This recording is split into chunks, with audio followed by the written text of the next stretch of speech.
Michael $2 million lottery നേടിയിരുന്നു. എന്നാൽ സന്തോഷിക്കുന്നതിനു പകരം അവന്റെ സുഹൃത്ത് ജോൺ അവനെ ഒരു ഉയരമുള്ള കെട്ടിടത്തിൽ നിന്ന് താഴേക്ക് തള്ളിയിട്ടു. മൈക്ക് താഴെ വീണു. ജോൺ ഓടി താഴെയെത്തി. പക്ഷെ സുഹൃത്ത് ജീവിച്ചിരിപ്പുണ്ടോ എന്ന് നോക്കാനായിരുന്നില്ല, ലോട്ടറി ടിക്കറ്റ് തിരയാനായിരുന്നു. വിചിത്രമെന്ന് പറയട്ടെ, ടിക്കറ്റ് മൈക്കിന്റെ കയ്യിലുണ്ടായിരുന്നില്ല. അങ്ങുമിങ്ങും നോക്കിയ ശേഷം ജോണിന് ആ ടിക്കറ്റ് നിലത്ത് കിടക്കുന്നത് കിട്ടി. അവൻ പണത്തെക്കുറിച്ച് സ്വപ്നം കണ്ടു തുടങ്ങുമ്പോൾ മൈക്കിന്റെ കൈ ചെറുതായി അനങ്ങി. ജോൺ പരിഭ്രാന്തനായി അടുത്ത് കിടന്നിരുന്ന ഒരു ഇരുമ്പ് വടിയെടുത്ത് മൈക്കിന്റെ തലയിൽ അവന്റെ അനക്കം നിലയ്ക്കുന്നതുവരെ അടിച്ചു. എന്നിട്ട് അവൻ കയ്യുറകൾ ധരിച്ച് ഒരു ചെറിയ കാറ് തപ്പി. ആരും കാണാതെ മൈക്കിന്റെ ശരീരം റോഡിലേക്ക് വലിച്ചിഴച്ചു കൊണ്ടുപോയി.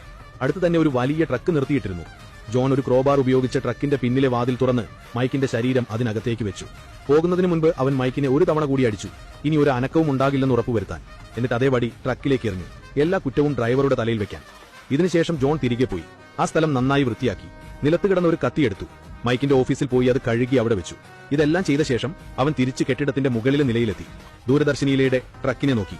കുറച്ചു കഴിഞ്ഞപ്പോൾ ട്രക്ക് ഡ്രൈവർ തിരികെ വന്നു. പക്ഷെ ട്രക്ക് എടുത്ത് പോകാനല്ല, ആരോ ട്രക്കിന്റെ വാതിൽ തുറന്നിട്ടിരിക്കുന്നത് അവൻ കണ്ടു. അവൻ അകത്തേക്ക് നോക്കിയപ്പോൾ ശരീരം കണ്ടു. ജോൺ ദൂരെ നിന്നിതെല്ലാം കാണുന്നുണ്ടായിരുന്നു. അവന് ആശങ്കയുണ്ടായിരുന്നു.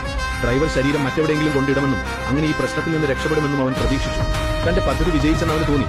അവൻ ചെറുതായി ഒന്ന് പുഞ്ചിരിക്കുകയും ചെയ്തു. പക്ഷെ അപ്പോൾ ഒരു വിചിത്രമായ കാര്യം സംഭവിച്ചു. ഡ്രൈവർ ട്രക്കുമായി ജോൺ ഒളിച്ചിരുന്ന അതേ പെട്രോൾ പമ്പിലേക്ക് തിരികെ വന്നു. ജോൺ ഭയന്ന് ഉടൻ തന്നെ കെട്ടിടത്തിനകത്തേക്ക് പോയി. ഡ്രൈവർ തന്നെ കണ്ടോ എന്ന് അവന് പേടിയായി. പക്ഷെ ഡ്രൈവറുടെ ഉദ്ദേശവും അത് തന്നെയായിരുന്നു. തന്നെ കൊടുക്കാതിരിക്കാൻ ശരീരത്തിൽ നിന്ന് രക്ഷപ്പെടാനും അവൻ ആഗ്രഹിച്ചിരുന്നു. ജോൺ ഒരു മൂലയിൽ ഒളിഞ്ഞു നിന്ന് നോക്കി. ഡ്രൈവർ ശരീരം പെട്രോൾ പമ്പിനടുത്ത് വെച്ചപ്പോൾ ജോണിനൊരു ആശയം തോന്നി. അവൻ CCTV ക്യാമറ ഓണാക്കി ഡ്രൈവറുടെ വീഡിയോ എടുത്തു.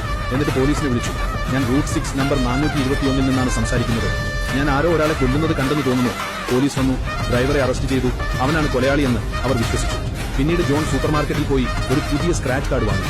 കടയുടമ ശ്രദ്ധിക്കാത്തപ്പോൾ ജോൺ യഥാർത്ഥ ലോട്ടറി ടിക്കറ്റുമായി അത് മാറ്റി. ഇപ്പോൾ $2 മില്യൺ സമ്മാനത്തുക അവന്റെ കയ്യിലായിരുന്നു. എല്ലാം തികഞ്ഞ ഒരു പദ്ധതിയായിരുന്നു ഇതെന്ന് ജോണിന് തോന്നി. പക്ഷേ അവനൊരു വലിയ തെറ്റ് ചെയ്തു. CCTVയിൽ ഡ്രൈവർ ശരീരം മാറ്റുന്ന ദൃശ്യങ്ങൾ മാത്രമേ ഉണ്ടായിരുന്നുള്ളൂ. മൈക്കിനെ കൊല്ലുന്ന ഒരു രംഗവും റെക്കോർഡ് ചെയ്തിരുന്നില്ല. അങ്ങനെയെങ്കിൽ ഡ്രൈവറെ എങ്ങനെയാണ് കൊലയാളിയായി കണക്കാക്കാൻ കഴിയുക?